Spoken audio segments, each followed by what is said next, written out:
नमस्कार, आप देख रहे हैं बिहार हेडलाइंस और मैं हूं अचला श्रीवास्तव। इस वक्त उत्तर प्रदेश से बहुत ही बड़ी खबर सामने आ रही है। कांग्रेस के उत्तर प्रदेश में बेहद ही बड़े नेता जितिन प्रसाद अब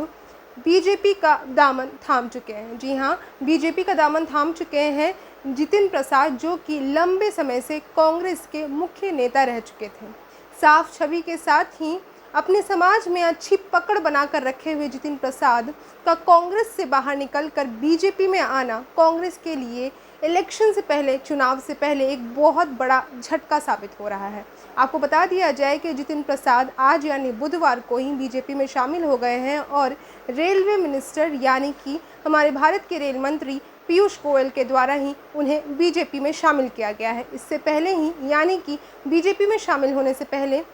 जितिन प्रसाद के द्वारा 3 लोगों के साथ मीटिंग की गई थी। जी हाँ, वो 3 मुख्य लोग जो कि बीजेपी से संबंध रखते हैं, यानी कि अमित शाह, बीजेपी के अध्यक्ष यानी कि पूरे देश के अध्यक्ष जेपी नड्डा और इसके साथ ही रेलवे मिनिस्टर पीयूष गोयल के साथ ही जितिन प्रसाद ने आज एक मीटिंग की थी, जिसके बाद से ये कयास लगाए जा रहे थे कि आज ही के आज यानी कि बुधवार को ही जितिन प्रसाद, जो कि कांग्रेस के एक बहुत ही बहुमूल्य नेता हैं,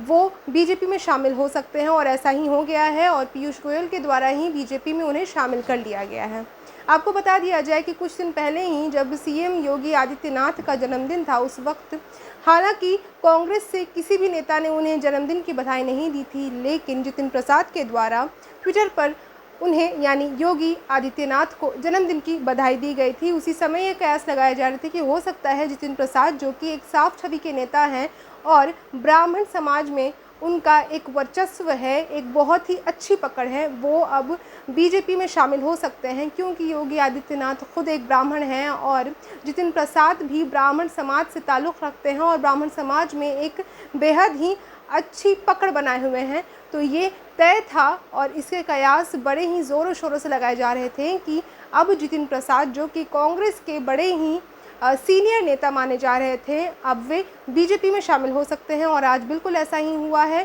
जितिन प्रसाद जो हैं वो बीजेपी में शामिल हो चुके हैं और ये कांग्रेस के लिए चुनाव से पहले एक बेहद ही बड़ा झटका है। इसके बाद पीयूष गोयल के द्वारा ये बात भी कही गई कि जब 27 साल के थे जितिन प्रसाद, तब उनके पिताजी का देहांत हो गया था और तब से ही उत्तर प्रदेश की सेवा में लगे हुए जितिन प्रसाद, ये बेहद खुशी की बात है कि वे बीजेपी में शामिल हो गए, ऐसा पीयूष गोयल का कहना है, जो कि हमारे देश की रेलवे मिनिस्टर हैं और साथ ही साथ वे बीजेपी के भी एक प्रमुख नेता हैं। इसके साथ ही अमित शाह और जेपी नड्डा के द्वारा भी बेहद ही शुभकामनाएं दी गई हैं जितिन प्रसाद को, जो कि अब बीजेपी में शामिल हो गए हैं। और अब कांग्रेस का एजेंडा क्या रहेगा अपने इलेक्शन के लिए, वो देखने लायक है, क्योंकि पिछले बार के इलेक्शन में जिस तरीके से ब्राह्मण समाज का हवाला देते हुए कांग्रेस के द्वारा शीला दीक्षित को सामने खड़ा किया गया था एक कैंडिडेट के रूप में, वैसे ही इस बार बीजेपी के द्वारा भी किया गया है। और इस बार बीजेपी के द्वारा जितिन प्रसाद को ब्राह्मण समाज से निकाल कर यानी कि ब्राह्मण समाज के सामने रखा गया है एक कैंडिडेट के रूप में, वो भी बीजेपी की तरफ से।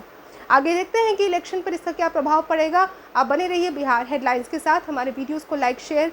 करना मत भूलिएगा। कमेंट में ज़रूर बताएं कि आपको क्या लगता है कि आगे इलेक्शंस में कांग्रेस और बीजेपी की क्या प्रतिक्रिया हो सकती है। और साथ ही साथ अगर आप हमें फेसबुक पर देख रहे हैं तो हमारे वीडियोस को लाइक करना बिल्कुल ना भूलें और हमारे यूट्यूब को सब्सक्राइब ज़रूर कर लें।